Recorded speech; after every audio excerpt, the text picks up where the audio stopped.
Hello అండి, అందరికీ నమస్కారం. అందరూ బాగున్నారా? కింద చెప్పాను కదండి, పంచదార 2 స్పూన్ల పాకం పట్టాను. ఎందుకంటే బ్రెడ్ ఉంది, ఉత్తి బ్రెడ్ తినబుద్ధి కావట్లేదు, కొంచెం అందులో వేసుకుని తినొచ్చు అనేసి చేశానండి. ఆ బ్రెడ్ ఏమైందంటే ఫ్రిడ్జ్లో నుంచి బయట పెడితే కొంచెం బూజు వచ్చినట్టు అయిపోయింది. ఇలా పంచదార వేస్ట్ కాకుండా నాకు పంచదార ఇలా పాకం పట్టింది మిగిలితే గవ్వలో గోరుమిటీల్లో మిగులుతుంది కదండి, అది తినడం నాకు ఇష్టమేనమాట. అందుకే వేస్ట్ చేయడం ఎందుకని ఇలా చేస్తాను అనమాట. చూడండి భలే వస్తాయి ఇప్పుడు ట్యాబ్లెట్ లాగా.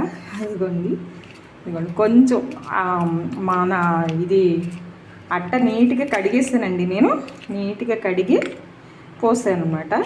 ట్యాబ్లెట్లు అట్ట నీట్గా కడిగేసి పోసానండి. ఇది అట్లా పోయటం వల్ల ఏమో అంత బాగా ఆరలేదన్నమాట. ఇంకా కొంచెం ఆరాలండి, ఆరాక తీస్తే బాగుంటాయి. చూడండి ట్యాబ్లెట్లు భలే వచ్చినాయి కదా, బుజ్జితల్లు భలే బాగున్నాయి. ఆరాలండి కొంచెం.